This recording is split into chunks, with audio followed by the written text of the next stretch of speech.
আমি আমার বোন আর আমার হাজব্যান্ড একসাথেই ঘুমাইছিলাম, মনে করেন দরজা দিয়েই ঘুমাইছি। ওই সিঁড়ির একটু আগে ও ফ্লোরের পরে পড়েছিল, তারপরে ওরে উঠেছি, দরজা দিছি, বাথরুমে গেছি, দরজা দিয়ে ওরে উঠেছি। উঠানোর পর ও একটু কথা করছিল আপা আমার অনেক কষ্ট হচ্ছে আর অনেক উঠতেছে। আমি ভাবছি তো ফ্লোরের পরে অনেকক্ষণ পড়েছিল, ও তো খেয়াল করিনি। তা ফ্লোরের পর পড়েছিল এর জন্য মানে ওর অনেক ঠান্ডা লাগছে, তাই আমি বলছি তুই ঘুমাই পড়। তারপরে সকালে যে সময় ওর কইছে যে আমার সাথে আমার তাও এরম করছে। আমার হাজব্যান্ডও ছিল, মানে ও করছে যে আমার ভাইও ছিল, ভাই দেখছে, মাও দেখছে, কিন্তু কিছু কইনি।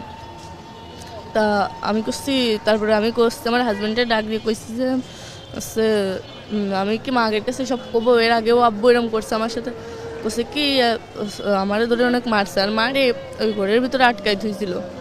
ঘরের ভিতরে আটকাই ধোয়ার পর মনে করেন দিনই বেলা সকালে হয়ে গেছে, তখন তো অনেক লোকজন আসে, একজনের বাড়ি আসে।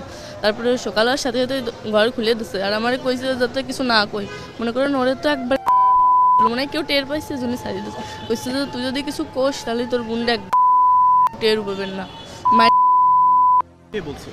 মানে বাড়ির সবাই মিলে একসাথে কইছে, তাহলে সবাই মিলে যদি একসাথে এরকম করে আমি কোনে যাবো, বাড়িতে একা কারোর কাছে ফোন উঠতেছে না। তারপর বাড়ির আশেপাশের লোক আসে দেখে কি আসি এরম করতেছে, জ্ঞান হারাই ফেলছে আর কেরম মুখ দেখে যা উঠতেছে।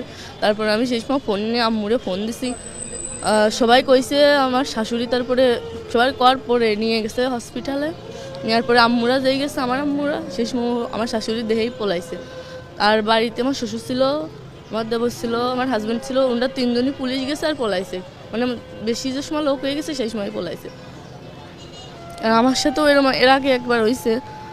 তা আমি বাড়িতে জানাইছি, আম্মুরা মনে করেন বিশ্বাস করেছে আমার আম্মুরা, কিন্তু মান সম্মানের বইতে আমার আবার বুঝে পড়ে দিয়ে পাঠাইছে। আর ফোনে কইছি, অনেকেও বিশ্বাস করিনি। আমার হাজব্যান্ডে কলেই আমি যদি কই যে আব্বু আমার সাথে এরকম করে, তাহলে আমার ধরে খালি মারে, কয় কি তোরে মার মানে আমার বোন যদি সেদিন আমার সাথে না থাকতো, মনে করেন সেদিন আমার সাথে ওরকম কিছু হতো। এর আগে কিরকম করছে আপনার সাথে একটু?